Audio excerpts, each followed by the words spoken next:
ಯಾರು ನೋಡಿ ರಾಜೀನಾಮೆ ಕೊಡೋರು ಇವೆಲ್ಲ ರಾಜಕೀಯದಲ್ಲಿ ನಡೀತಾ ಇರೋದು.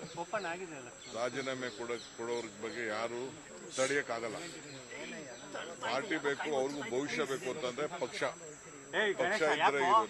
ನನಗೆ ರಾಜೀನಾಮೆ ಕೊಡ್ಬೋದೈತಲ್ಲ. ನಾನು ಧರ್ಮಸಿಂಗ್ ಕಾಲದಲ್ಲಿ, ಬೇರೆ ಬೇರೆ ಕಾಲ, ಸಿದ್ದರಾಮಯ್ಯ ಕಾಲದಲ್ಲಿ ಎಲ್ಲ ನನ್ನ ಮಂತ್ರಿ ತಪ್ಪಿಸ್ತಾರಾದಾಗ ನಾನು ಪರಮೇಶ್ವರ್ ಇಬ್ರು ತಾಳ್ಮೆಯಿಂದ ಇರ್ಲಿಲ್ವಾ?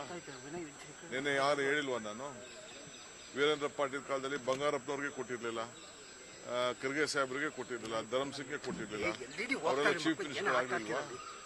ಇವೆಲ್ಲ ಪೇಷನ್ಸ್ ಇಂದ ಈ ಸಂದರ್ಭದಲ್ಲಿ ಇರಬೇಕಾಗ್ತದೆ. Party is very much important. ಯಾರು ರೆಸಿಗ್ನೇಷನ್ ಕೊಟ್ಟರೆ within few minutes I am going to accept. ನಾನು ಈಗಾಗಲೇ ಎಲ್ಲ ನಮ್ಮ ಬೋರ್ಡು ಕಾರ್ಪೊರೇಷನ್ ರಿವ್ಯಾಂಪ್ ಮಾಡ್ತಾ ಇದ್ದೀನಿ.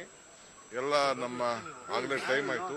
ಎಲ್ಲರಿಗೂ 2 ವರ್ಷ ಅಂತ ಮುಂಚಿತವಾಗಿ ನಾವು ಹೇಳಿದ್ದು, ಮಂತ್ರಿಗಳಿಗೂ ಹೇಳಿದ್ದು ಅದನ್ನ ನಾವು ಮುಂಚಿತವಾಗಿ 2.5 ವರ್ಷ.